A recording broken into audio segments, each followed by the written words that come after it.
पहली बार 51 बच्चे बने आईएएस, कांग्रेस सपा इससे चिंतित। वक्फ बोर्ड बिल के विरोध में दिल्ली के जंतर मंतर पर मुस्लिम समुदाय द्वारा प्रदर्शन किया जा रहा।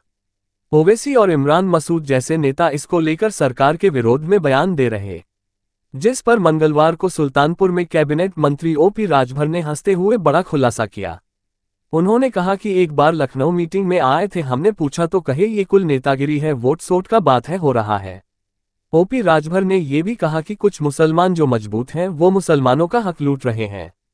वक्फ बोर्ड की जमीनों को बेचना खरीदना बिला वजह का पैसा कमा रहे। सरकार की मंशा है जो गरीब मुसलमान है, महिलाएं हैं, नौजवान हैं, उनको भी वक्फ बोर्ड की संपत्ति का लाभ मिले। ये इनकी नियमावली है कि कहेंगे जमीन हमारी है, जाएंगे डीएम को दरखास्त देंगे खाली कराओ।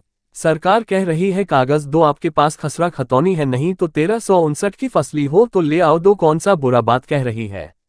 2016-17 से पहले जो अपराधी सुट्टा सांड की तरह घूमते थे, आज उन अपराधियों और माफियों पर पूर्ण रूप से अंकुश लगा है। प्रदेश में जो दंगे और कर्फ्यू लगते थे, आज उस पर भी विराम लगा है। अखिलेश के यूपी बर्बाद के बयान पर उन्होंने कहा, कांग्रेस सपा नफरत फैलाते हैं। आजादी के बाद पहली बार एनडीए सरकार में मुस्लिम बच्चे जिनको वो नफरत पढ़ाते हैं आईएएस पास किए हैं। कल वो एसडीएम बनेगा, सीडीओ बनेगा, वो डीएम बनेगा। इन लोगों को चिंता इस बात की है कि जब ये कुर्सी पर होगा तो वो सबका साथ सबका विकास का नारा लगाएगा। अपनी कम्युनिटी में वो नफरत को खत्म करने का प्रयास करने का काम करेगा, इसको ही लेकर चिंतित है।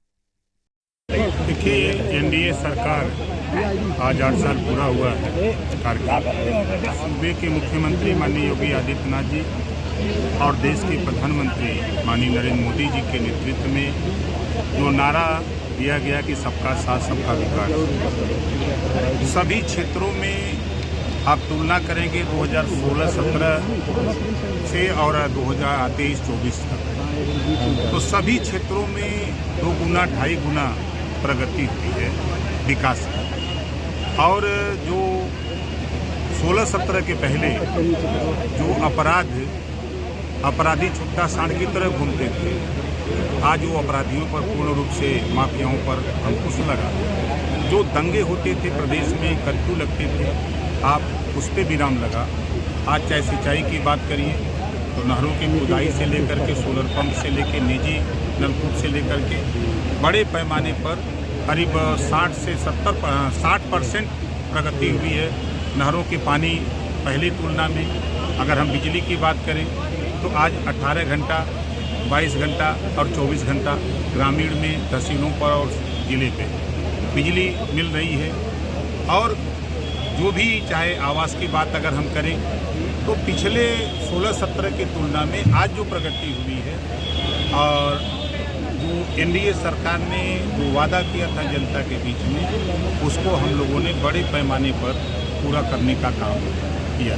नेता प्रतिपक्ष अखिलेश यादव कहते हैं कि 8 साल में यूपी बर्बाद हो गया है सरकार में। देखिए, वो लोग नफरत फैलाते हैं, चाहे वो कांग्रेस हो, चाहे सपा हो, चाहे बसपा हो, वो लोग नफरत की बात करते हैं।